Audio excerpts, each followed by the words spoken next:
In today's video, I went down a rabbit hole and it messed me up good. I spoke out about Derbyshire Police. Now they are monitoring me and following me. We're trying to stay as positive as we possibly can, you know? And Sarah, if you're watching, Mommy loves you. Been in London for 5 hours and I just got my chain snatched and I got decked in the fucking face. Anybody can park anywhere. No, the visitors can park when they... It was a £3 million movie role. There were, movie producers, directors, accountants. Ladies and gentlemen, we have a compilation of videos that the algorithm has literally dumped on the timeline. Do you remember Madeleine McCann? The little 3-year-old girl who was vacationing with her family at a Portuguese resort in May 2007. And they left her sleeping in the Airbnb and someone took her and she was never seen again. So in 2009, this person was the lead suspect. Okay, the sketch is being held by I'm sure you guys know who that is, right? a family representative. She's about to show us. Now look. What if? What if? I realized that a few years ago when this whole Epstein thing started blowing up, the moment I saw Ghislaine Maxwell's face, that photo, that just come to my head straight away and I thought, oh my God, Madeleine McCann. In my opinion, that is 100% Ghislaine Maxwell. Just watch it.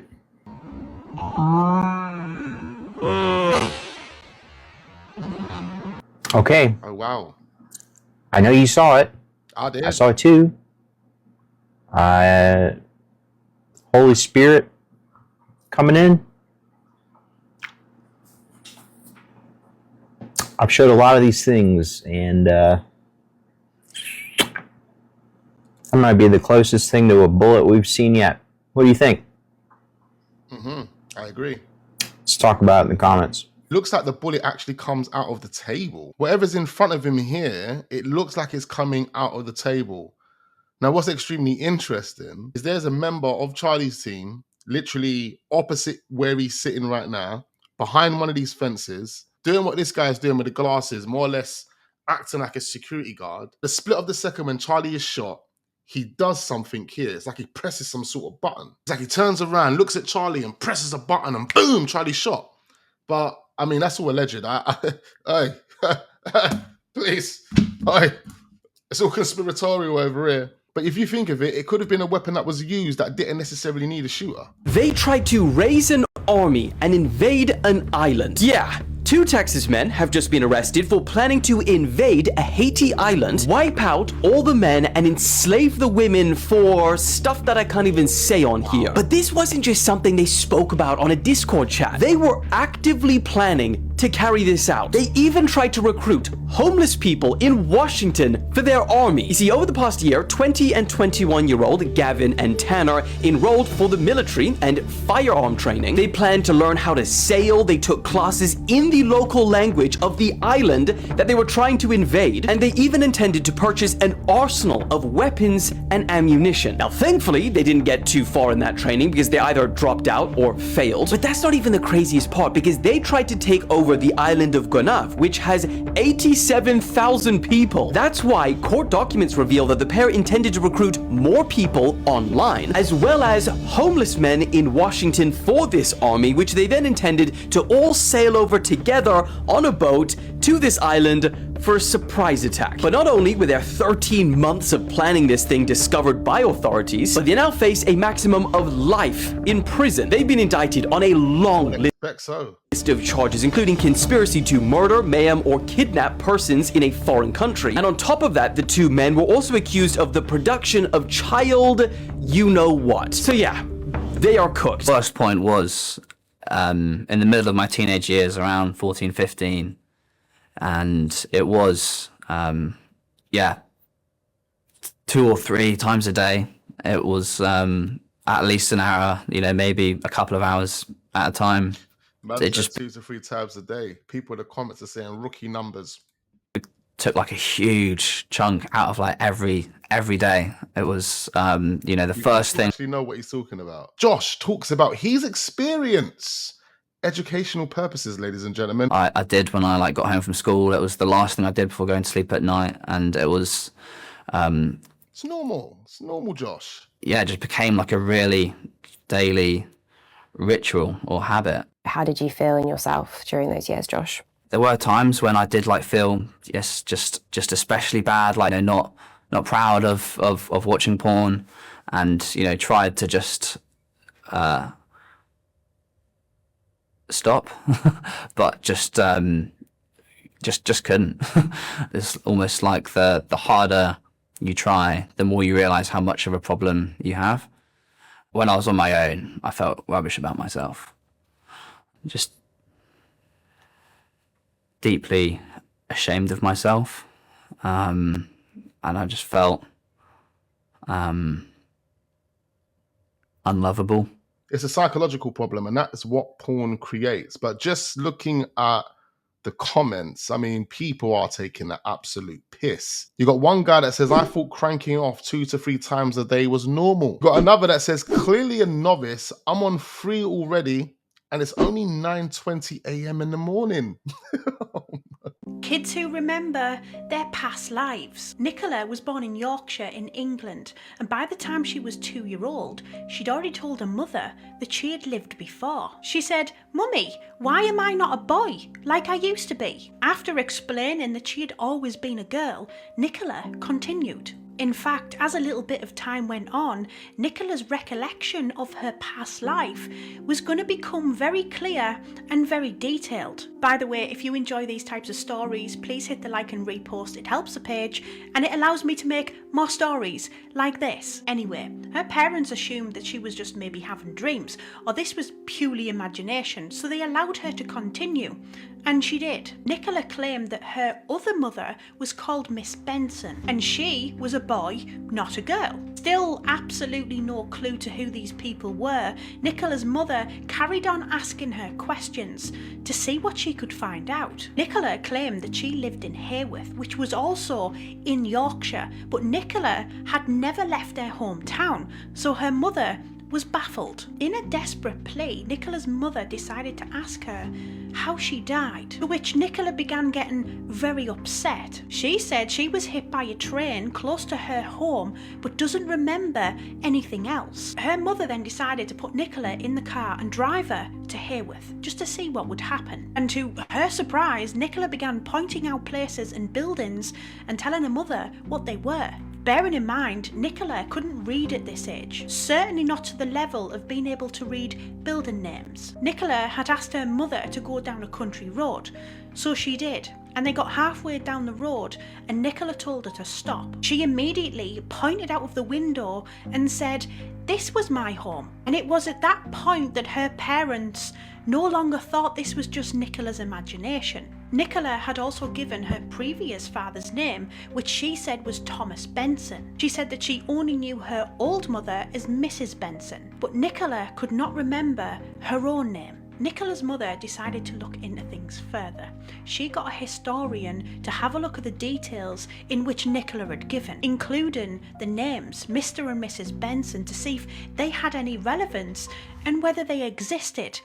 And they did. They found Mr. and Mrs. Benson, who did in fact live in Haworth in Yorkshire. In fact, they were the only documented family with that surname in the area. They did in fact have a little boy in 1875, along with 2 daughters, but the son had actually passed away before reaching the age of 6. But what ties this story in even more is that house that Nicola made them stop at, claiming it was hers, was in fact the residence of the Benson family, which also backed onto railway lines. Was this proof of reincarnation, or is there another explanation? Big up Sarah, very interesting story there. Reincarnation stories, kids who remember their past lives. She said that the young kid died when he was 6 years old.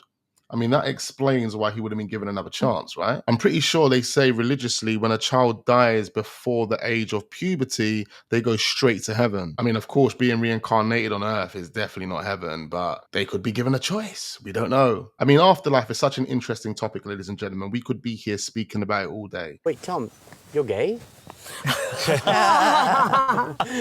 It's impossible to believe, isn't it? This beacon of Butch. How can I be? No, it's all a masquerade. Yeah. Lovely girls. Exhausting. Oh my God. What's your type? What's your type for women then? Yeah. Well, you fit the bill. You totally fit the bill. You're taken, mate. I am taken. I'm sorry, Tom. Yeah. Do you know what? That Tom character with all the fancy language, it is so exhausting. Much nicer to hang in here. Oh, God. Right now, I'm so confused. I don't know what's real, what's fake. Are you telling me this guy Tom's not actually gay? The persona he's carried on TV, I mean, the whole entire time, I actually thought he was gay. You're telling me he was playing a character the whole entire time? Gay Tom. Is that what this was? What? I spoke out about Derbyshire Police. Now they are monitoring me and following me. The police force that I am actively suing for negligence and human rights violations decided to follow me on TikTok. I am one of 40 people that the police follow on TikTok. On the 5th of November on Bonfire Night, I spoke at a protest against the police, against public services. Since then, their attitudes towards me has changed from negligence to openly hostile. They had the medical facts, they had the law on my non-consent, and they still threw it away. They chose to protect their own system instead of a child. I decided enough is enough. I am suing them because this negligence is a pattern of behaviour that is not exclusive just to me. As soon as I announced to the world that I was suing the police, I was taking legal action. They hit follow. They weren't just neglecting me. They were monitoring me since that speech. I've heard and seen for myself the stories of Derbyshire Police harming people who challenge them. And I know they're watching every single move I make right here on social media. I genuinely believe I am in danger, just like the countless others who they victimise, who Derbyshire Police victimise and abuse. If my feed goes silent, if something happens to me, you know exactly when their hostility started. This is not normal, and I'll be damned if I let them silence me by intimidation. I mean, that seems extremely concerning and worrying, and it sounds similar to a story that we reacted to. The police planned my murder. Remember that story? I'll actually pin it so you guys can watch it in your own time. But from negligence to hostility, the Derbyshire Police have been tracking this lady's online activity, allegedly. The comments of the video, there's a number of people that are extremely concerned. In fact, this person says, I was nearly kidnapped in January of 2024, reported it to the Derbyshire Police, and they never heard back. Wow. We're trying to stay as positive as we possibly can, you know? And Sarah, if you're watching, Mummy loves you. And we miss you. Sarah Payne. And we're looking for you, darling, and we're going to find you. Yeah, I remember this story very vaguely, but it's definitely something we should deep dive. We should look at this. I don't actually know. We're going to find you. I just remember it being all over the papers. And you'll be home. You'll be home, darling. Yeah, I'm still hopeful. We've got to try and keep our spirits up in some way. She's alive. Let's pause it right there, ladies and gentlemen. This clip's actually quite long, but this is very, very interesting. And I want you guys to comment down below and let me know if we should actually dedicate a video to the Sarah Payne case. I don't actually know what happened. Please do remind me down below, because I can't actually remember what happened. I was that young. I wasn't really invested in this type of stuff. Comment down below. Let me know what actually happened to Sarah and if we should dedicate a video to finding out what happened to Sarah. Been in London for 5 hours and I just got my chain snatched and I got decked in the fucking face. London, is this normal? Yeah, it's normal, bro. It is normal, I'm sorry to say. Is this the London experience I've been told about? Yeah. I literally got off the metro, had Nando's, and now we're in Soho and I just fucking got my shit snatched. Anyone sees Imagine getting beat up and robbed in Soho. Like, I would have thought, out of all places, central London would be the safest of places. A guy in a fake Gucci hat asking for directions to Oxford. Do not give him directions to Oxford. Man, but did we back down? No, we did not back We did down. not back down. Gonna buy $4,000.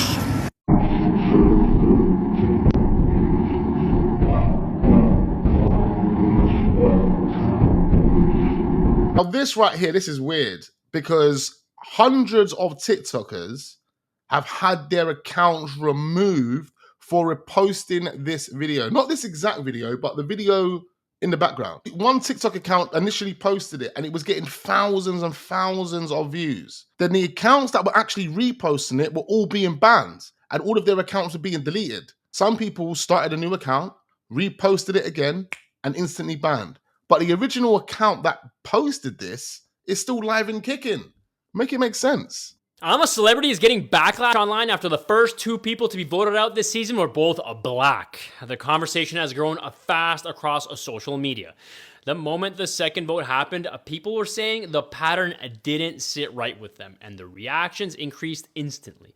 Some viewers said they felt the People always got to bring up the race card. It always has to relate back to race. They were shit contestants. Get off the show, bruv. That's all it is. I don't even watch it. I'm not even going to lie. The last time I watched I'm a Celebrity, Get Me Out of Here is when one of my good friends, Tinchy Strider, was on back in 2014. Since then, I haven't given a shit about this show. So you're telling me, yes, because you live here, yes, you can park right, here, I can make and your videos I can't park here. Okay then, love. Okay. Ain't she parked though? Why is she complaining? She's already parked, this other lady. That's fine. Just because you can make a video, I can make your videos as well. Okay. This is my public area. Yeah. This is my space. I've got a small child in the car. Okay. So if you don't mind, can you move your parking? No, because Move your car. this is a public parking space. Yes, and this, just I pay because for you this live house, there, and I pay for this. mine, which Your I'm house- Okay, but you are parked, ma'am. And I'm talking about the lady in the white jacket we're looking at right now. What is she complaining about? Four doors down. Your house Four is doors down. Doesn't matter Four if the house doors. is 4 doors down. You share the roads. Who do you think you are? Hold on. I hate when stuff like this happens. You don't own shit. Whether you own that property, you don't own the roads. You ain't bought acres of land. You've bought a property on a strip that the government own, that the council own, which means anyone up and down this road can park here. If the only parking space is 10 cars down, I'm parking there, blood. What are you talking about? Just because you live here doesn't mean you can park here. Yes, this is my house. No, and I it's pay for not. this. No, Go look at the law. I'm going to speak to the council Okay. today. I'll make sure I give them a call today. Okay. I'll get a sign up. Okay. Yes. Do that. Yes, that I will. By I law, will. that doesn't mean that you can just park here. No, but that's still my parking. I pay for It's this not your house. parking. I pay for It's this your house. house, but not It's my parking. house. You haven't got to You drive. can pay for that and your car's already parked in front. Your kids are in the car. You're embarrassing your kids. This ain't the right example to be setting for your children. Get your kids out the car and get the fuck in your house. If it was a drive and I was on your driveway, yes, Exactly. that is the law. No, the yes, law it is. The law is I can tell you because I pay for this house. This is Public my house. property. No, it's not This public is property. yes, it So is. why don't you park in such a big lane? Why don't you Anybody park elsewhere? can park anywhere. No, they can't. Visitors can park when I visitors pay come for to. So when visitors come to I your will get a house, sign. I so will when get you a sign. visitors come I to don't- your house, they can't park anywhere but outside your house. Right. Is that what you're trying to tell me? No, I don't. This is not what I'm trying to You tell are? Yes, No. that's So what if you you got did more or less try and tell her. visitors to your There's house, plenty of spaces on this road right? where you can see it, but literally you choose to park right opposite my house when you know I've got a child in the car. I with know me. you've only just told me you've got a child. I was Yes, parked here before you even got here. And this is why I asked you So nicely. now Can you please? you never move? asked me that. Yes, I did. You looked at I me. did. You looked at me and you pointed as if to say you're in my space. Yes, but this I'm is not my in house. your space. This is my house. I'm not That's in why- your space. yes, you I'm are. done talking to you. I'm Go done to the talking to you. council. Yes, I find will. out you're right. Yes, I will. because you're completely in the wrong. Yes, I'll Okay. listen. Big up the driver. She dealt with it correctly, bruv. Like, how are you trying to just bully me out of this parking space? You're parked. You've got a space. What we're going on about here? This is one of those delusional moments, ladies and gentlemen, where people just feel entitled.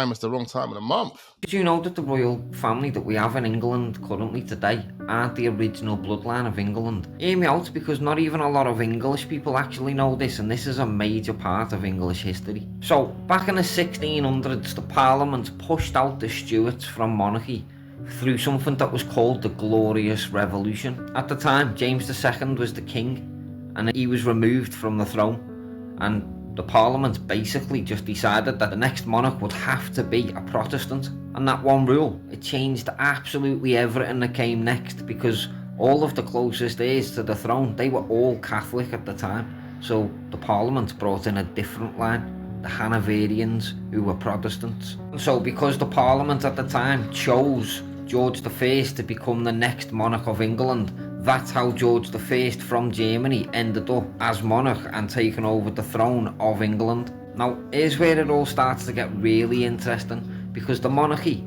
that's just the face. The real power is with the government. I mean, even Dominic Cummings, a man who literally helped run the country for a certain period of time, spoke about how unelected institutions have huge influence inside government. In fact, he even called it a deeply embedded system that can override what any UK leader tries to do. In other words, it's a network of institutions and people that remain the same regardless of who it is that wins the elections. So when people, even like me, say things like there's always a predetermined winner or the elections are rigged, well really, it's the institutions and the people inside of the government, that's who the power sits with. It's not always with the politicians that we see on the TV. Don't get me wrong, I'm not telling you what to think. I'm just saying, look at our history. Look at the structure of it all. Decide for yourself. The royal family that we have today came from political decisions. And even today, in this current day and age, a lot of the stuff that goes on in the government, we don't get to see. It goes on behind closed doors. Now, like I said, make up your own mind. I'm not trying to tell you what to think, but don't always just assume that the story we're always told is the full story. It was a £3 million movie role. There were, movie producers, directors, accountants, scripts. It was just flights to Las Vegas. It was crazy. First class and all that, malarkey? First class, all that. Total lie. It was all lies. Total lie. Went on for months and months and months. That was the thing. Remember this story, the Talisa story that happened back in 2013 where she was set up. She was made to believe there was an opportunity for her to be involved in this movie. And really and truly, it was just a fraudulent journalist that was trying to set her up. And what she basically done was pass that journalist a number that he can contact to get cocaine. It's a very interesting story. Maybe we could dedicate a video to it. I need you guys to comment down below and let me know if you would like me to do that. It wasn't just somebody phoned up and made you a wee offer and then in order to entrap you, because it was entrapment. It went on for ages. So much money was spent, all to bring you down. Yeah. That's what it was all about. It was all about to bring you down. Hundreds of thousands. I know, and all you did was give somebody a phone number. Yeah. He said, can you put me in touch with somebody who can give me some drugs? You gave them a phone number, that was it. Then you find yourself in court. Yeah. But... Facing 4 years. Facing jail? Yeah. I mean, It's necessary though. If someone says, oh, I need some drugs, can you connect me with someone? Are you like, yeah, here's a phone number? I mean, what are you technically doing? You're indirectly selling drugs, right? But then the case collapsed. Yeah. Totally collapsed. And it was the end of that reporter and the end of that. I mean, these days, newspapers don't have that sort of power. No, you're right. I think a lot came to light off the back of that trial. I feel like it was a catalyst for this kind of domino effect. So I feel like things are very different now. Well, they are. They don't have the power and they certainly don't have the money. She's kind of implying that she was a target and someone wanted to ruin her career. Comment down below if you guys want me to bring this story to your attention and maybe we can kind of share our opinions on what we believe could have been taking place behind the scenes. Comment down below, let me know. And some of those were pretty interesting. I want to know your thoughts on everything that we have just watched. If there are any individual stories within those clips that you want me to bring to your attention, then please do let me know. Comment down below. Hit the like button, subscribe to the channel if we're newly watching. Turn your notification bells on so you don't miss out on future videos. Plenty more videos on the channel for you guys to go and check out. And we've got plenty more uploads on way, so don't go anywhere. I look forward to seeing you guys on the next one.